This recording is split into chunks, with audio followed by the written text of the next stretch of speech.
Voici donc la seconde partie donc de nos expérimentations dégradées et petites peintures de gouache. Je t'invite à aller voir la première dans laquelle je présente ce que je vais faire. Donc j'avais fait des dégradés en première partie, essayer de comprendre le dégradé, on s'en était bien sorti. Et puis là, je vais expérimenter, donc je vais faire des petites peintures pour expérimenter à la fois la couleur, les dégradés, les formes, pour pouvoir mettre mon pinceau exactement là où je veux, avec la couleur que je veux, l'intensité que je veux, l'épaisseur que je veux. C'est mine de rien d'autres petites expérimentations, avec une peinture qui est pâteuse, donc dont je n'ai pas l'habitude. Et on va donc faire des petites peintures, 5 cm maximum. Mon but, c'est de remplir la boîte à son de ma fille Camille, et donc les tiroirs font 5 cm maximum. Si tu veux commencer à dessiner, parce que sans le dessin, la peinture, c'est finalement pas grand chose, on est vite bloqué. Donc si tu veux savoir par où commencer, commence par là, par la formation gratuite que je propose. Ça te permettra de tester ma pédagogie et d'apprendre vraiment le b.a.-ba du dessin en 5 vidéos qui sont gratuites, accessibles dès maintenant, quand tu le souhaites, pour pouvoir te mettre le pied à l'étrier. Allez, on y va pour ces petits dessins. C'est parti. Une boîte à sons, c'est ça. Là, par exemple, on a le C avec le corps et plein d'autres choses. On peut avoir aussi le E avec étoile, etc. Et toutes les cases comme ça expriment, illustrent le son d'une lettre. Par exemple, le N. On va avoir la noix, le noyau, le nœud, le bonhomme de neige, le nœud orange encore. Et du coup, ce qui me manque, c'est des dessins à mettre dans cette boîte à sons. Alors, j'ai dessiné déjà. Et on a donc 2 pour le 2. Usine pour le U, Zeppelin pour le Z, Uranus pour le U, moustache pour le M, 0 pour le Z aussi, et quadriceps pour le Q. Le dessin me permet de ne pas avoir des petits objets à mettre, difficiles à trouver, mais de pouvoir exprimer ce que je veux exprimer pour que ma fille apprenne le son des lettres. On y va, petit dessin sans prétention. Tu vois la taille qu'ils ont par rapport à ma main, la taille d'un doigt à peu près. Et je vais commencer par la couleur que j'ai envie et la forme dont j'ai envie aussi. Vraiment, je prends les choses à l'instinct, totalement.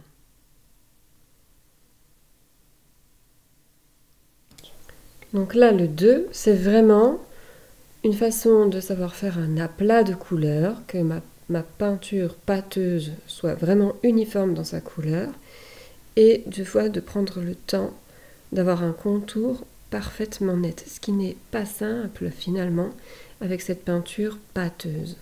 Vraiment, moi qui ai l'habitude de l'aquarelle, je suis vraiment troublée par cet aspect pâte. Donc j'y vais doucement, je m'entraîne vraiment à la gestuelle avec mon pinceau et je m'efforce d'avoir un aplat de bout en bout sur ce 2.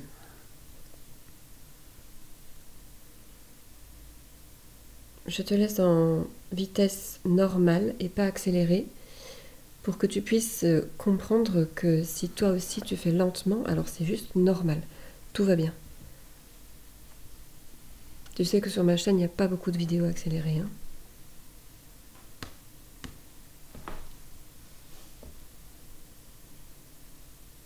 Je passe et je repasse et je repasse. Alors ça, c'est vraiment surtout pas à faire avec l'aquarelle. Mais avec la gouache, on peut. On peut passer, repasser, mélanger un tout petit peu le avant et le après, et que ça se voit pas du tout. Et ça, franchement, pour le coup, c'est super chouette.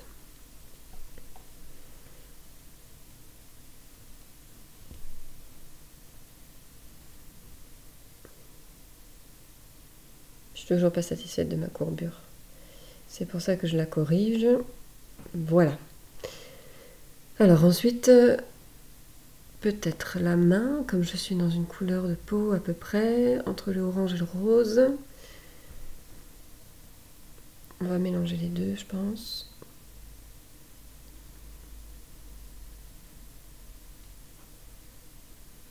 Je rafraîchis ma gouache en fait en la trempant. Avec cette assiette là, tu vois que j'ai fait le cercle chromatique, les dégradés. Donc la peinture est déjà un peu sèche.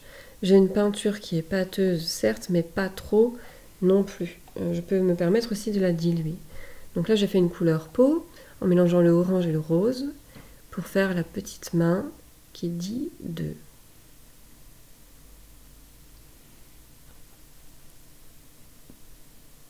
Voilà, je la fais sans prétention. Là, du coup, j'expérimente une peinture qui est moins pâteuse pour le coup. Je fais quelques petites ombres dans ma couleur peau, donc j'ajoute un petit peu de bleu. Avec ma couleur peau, ça fait un espèce de marron. Tu sais que quand on mélange le rouge, le jaune et le bleu, on obtient un marron. Donc je prends vraiment la pointe du pinceau, c'est pour ça que tu vois pas beaucoup ce que je fais. Mais vraiment, j'ajoute simplement les ombres sous les doigts, les ombres portées des doigts sur la paume.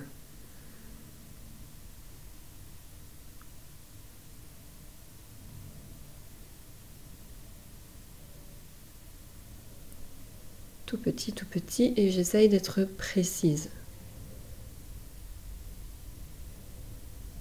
Voilà, je ressors le pouce pour qu'on comprenne juste cette main.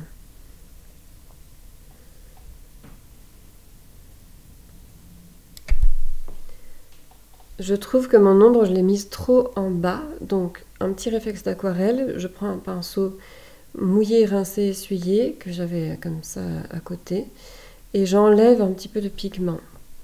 Quand je trouve que c'est trop, on prend l'aspect gomme du pinceau, et je vais rajouter un peu de rose en bas de ma main. Plus de l'ombre, mais du rose. Il n'y a pas d'enjeu, hein, mais j'essaye quand même de faire le mieux possible.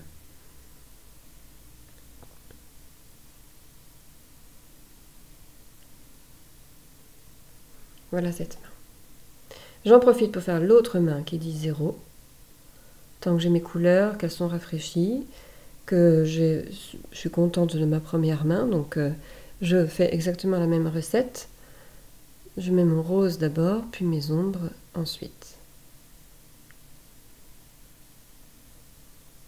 Avec la pointe du pinceau de nouveau, c'est pour ça que tu vois pas bien ce que je fais. Et tu vois, si je laisse que le rose, on comprend pas du tout la main.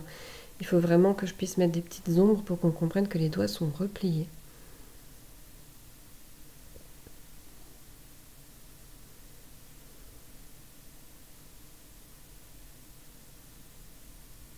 Je refais mon mélange.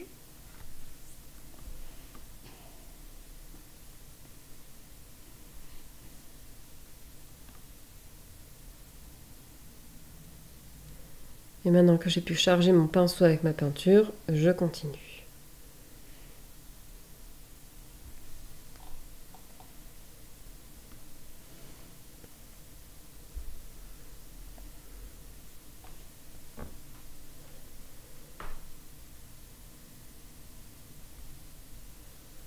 Voilà, j'abaisse un peu l'ombre, je la mets un peu dégradée. Ça va, hein. C'est pas terrible cette main de 0, mais ça va, elle est lisible. Alors, j'ai remis un peu de bleu, de peinture fraîche, tu vois, je mets mon pinceau dans la peinture fraîche bleue, ma couleur primaire complète, pour faire le chiffre 0. Et là encore, vraiment, c'est une question de faire un 0 le plus uniforme possible avec des jolies courbes. Je le trouve un peu trop vif, ce bleu, donc je vais lui rajouter du blanc. Et comme mon blanc était totalement utilisé la dernière fois, j'en rajoute aussi dans ma palette. Et tu vois, je vais faire un bleu un peu plus clair, un bleu ciel. C'est pas grave si je me suis trompée de couleur. En gouache, en fait, le temps que je fasse ma nouvelle couleur, l'autre a séché. Donc je peux aller carrément dessus, sans me poser de questions et sans forcément attendre très longtemps. Je peux modifier ma couleur en repassant dessus, tout simplement. C'est une autre des facilités de la gouache. Alors là, j'ai un peu plus de mal à obtenir une bonne consistance parce que j'ai à nouveau cette peinture très très pâteuse. Elle est fraîche, donc elle est très pâteuse. Et j'ai pas envie de trop la diluer parce que j'ai pas envie d'avoir beaucoup de coups de pinceau, ce qui m'était arrivé dans le 2, et c'est pour ça que j'avais beaucoup remis de coups de pinceau pour réuniformiser la peinture. Donc là, j'essaie d'avoir quelque chose de plus homogène, plus rapidement. Je prends soin de mes courbes. Et je continue. Donc là, je me focalise sur le côté du pinceau pour mes contours, pour savoir où en est ma courbe.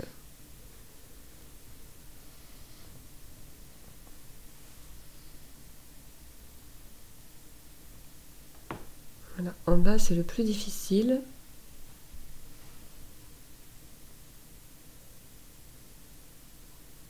Toi, tu peux tourner ta feuille, hein, ton papier. Hein. Moi, je le fais pas pour des raisons de tournage, sinon tu vois plus ce que je fais, même si tu verras que je le fais un peu après. Mais là, franchement, c'est juste pour ne pas bouger la feuille que c'est compliqué. Et voilà, tu vois que le 0, il est fait beaucoup plus rapidement avec cette peinture pâteuse que je l'avais fait avec le 2. Alors, tant que je suis dans le bleu, je vais faire Uranus, parce que Uranus, c'est une planète bleue. En essayant de faire un dégradé de boules. Alors, je pense que ça, je vais le mettre en vitesse rapide. Et on reparlera des boules, mais une autre fois. Parce que cette boule-là, vraiment, j'en suis pas satisfaite. Donc, je passe cette boule. Juste sache que voilà, je continue avec le bleu. Ça t'évitera une ellipse temporelle désagréable. Et vraiment, on reparlera des boules pour les faire beaucoup mieux que celles que j'ai faites là. Donc, pour poursuivre, je vais faire la moustache. Je rajoute du noir sur ma palette. Je mélange un peu à du orange pour faire plutôt du brun que du noir. Et la moustache, c'est vraiment une question de gestuelle. Tu vas voir que je vais mettre en un geste, ou presque, ma moustache. Et je vais le laisser flou à la fin de mon geste pour faire cet effet poil. Je prends mon pinceau très en haut pour pouvoir l'écraser comme j'ai envie de l'écraser. Faire ma forme comme j'ai envie de la faire. Mais aussi pouvoir relever le pinceau et que ça me fasse cet effet poil au niveau des pointes.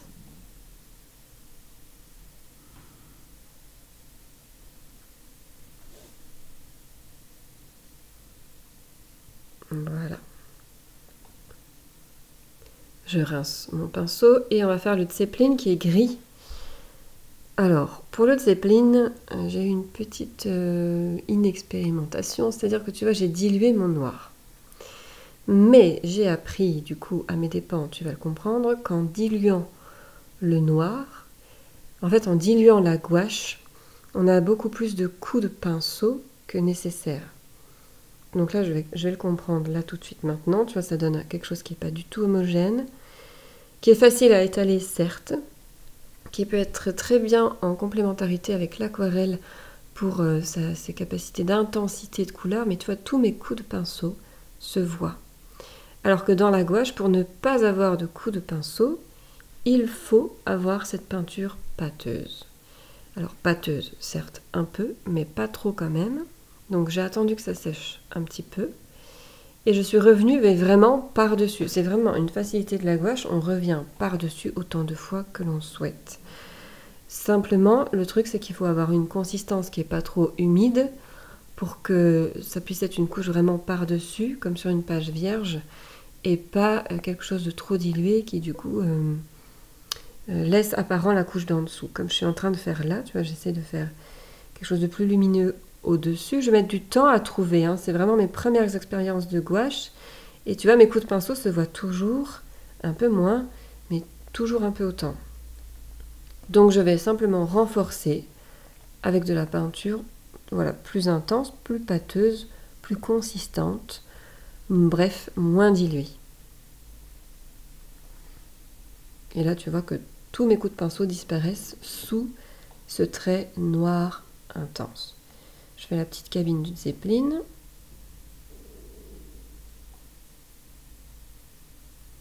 Donc là, j'utilise vraiment le bord du pinceau pour les contours et la pointe, vraiment la pointe du pinceau pour les coins. Pour être précis, il faut vraiment utiliser son pinceau comme ça, que ce soit dans la gouache ou dans l'aquarelle d'ailleurs. Et là, du coup, je remonte.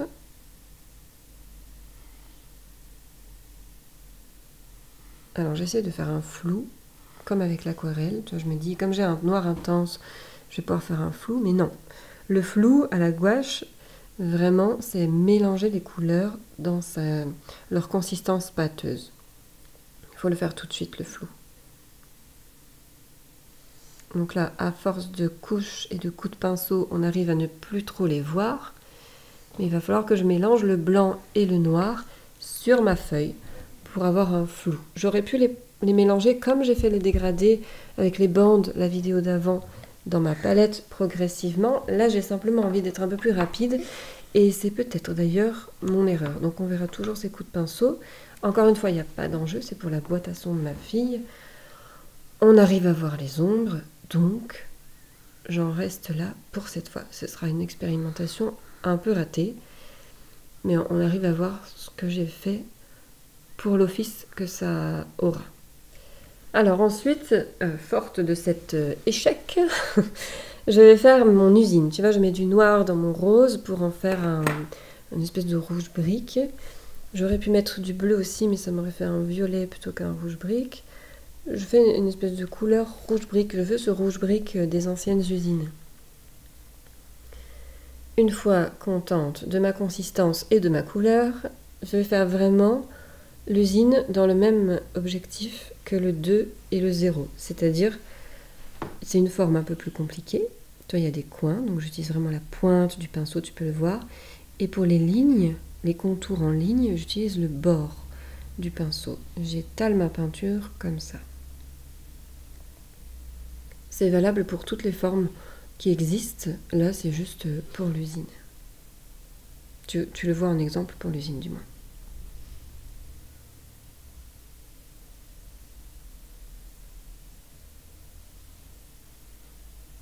Alors, je trouve que mon pinceau est quand même un peu trop épais pour pouvoir faire ces pointes pointues. Donc, je vais démarrer par le contour avec un pinceau plus petit qui me permettra d'être plus précise dans les coins. Vraiment, c'est du challenge d'exercice juste pour soi. Hein. Et je vais pouvoir être plus précise dans mes contours. Ça se voit déjà. Et là, je vais faire du coup tous mes petits toits. Et je reviendrai au pinceau plus épais pour être plus rapide que si je faisais tout au pinceau fin, ce qui me prendrait beaucoup trop de temps, ce qui ferait sécher la peinture, ce qui ferait que du coup, on verrait tous mes coups de pinceau, ce dont j'ai pas envie. Donc vraiment, adapte la taille de ton pinceau par rapport à la taille de ton dessin. Si ton pinceau est trop fin, tu prends un pinceau plus épais et vice-versa pour être le plus efficace possible au sein d'un même dessin. Encore une fois, je te laisse là en vitesse normale. Ça paraît très lent, très long, peut-être, mais au moins ça te montre quelle est la durée de l'effort à faire. Je veux pas d'une vidéo qui te dirait c'est trop facile, super rapide, et du coup tu n'as pas besoin de ce tuto pour savoir faire. Non, non, il y a besoin de persévérance dans le dessin, c'est vraiment important.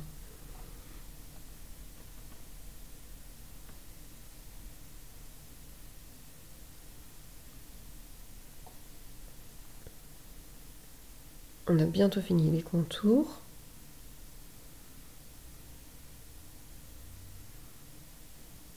Et donc je repasse au pinceau plus épais, je remouille un peu ma gouache parce qu'elle a séché entre temps. Tu vois le temps du coup dont je parle exactement. Et je vais juste combler les trous, combler mon blanc.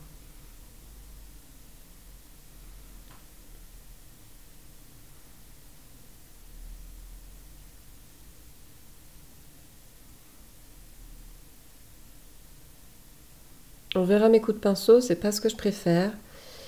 Mais en même temps, la peinture sèche, il faut que je sois rapide. Tu verras dans d'autres vidéos plus tard qu'on peut arriver à faire mieux que ça en termes de coups de pinceau. Encore une fois, chaque chose en son temps, c'est les premières expérimentations, donc je ne peux pas avoir quelque chose de parfait tout de suite. La différence en dessin, en peinture aussi, se joue entre ceux qui persévèrent et ceux qui arrêtent. Vraiment, il n'y a que ça. Et je l'ai déjà dit dans plusieurs vidéos de philosophie, c'est vraiment le seul truc, hein, s'il n'y a rien d'inné, le seul truc, c'est la persévérance. Et donc, ensuite, je reprends une couleur peau pour mon quadriceps. Donc, je vais faire la jambe en couleur peau, tout simplement, vraiment sans ombre, rien du tout. Et mon quadriceps qu'on veut voir en couleur rouge brique de l'usine. Je prends un pinceau épais, je profite, en fait je dessine en peignant, je profite d'écraser mon pinceau avec sa largeur pour que la largeur soit exactement celle que je souhaite entre le dessous de la cuisse et le quadriceps. Et comme ça j'ai pas de coup de pinceau, alors il est vraiment bien mis, il est totalement cohérent par rapport à la forme qu'on a. Et pareil pour le genou, la pointe du pinceau, et je réécrase dans les lignes.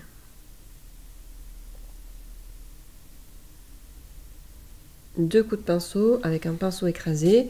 On se fie encore une fois au bord du pinceau pour les lignes.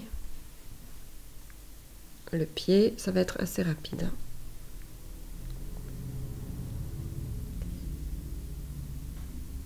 J'ai décidé quand même de faire des ombres, pardon, tant pour moi. Légère, vraiment je mets la peinture dans la pointe du pinceau et du coup ça se mélange, ça se dégrade. Et c'est drôlement bien, ça se fond avec la peinture en pâte que j'avais avant.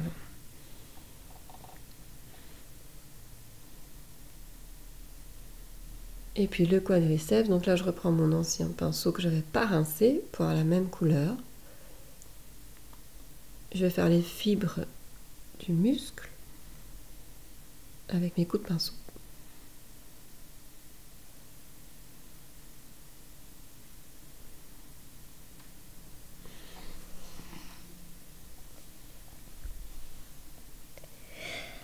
Et voici.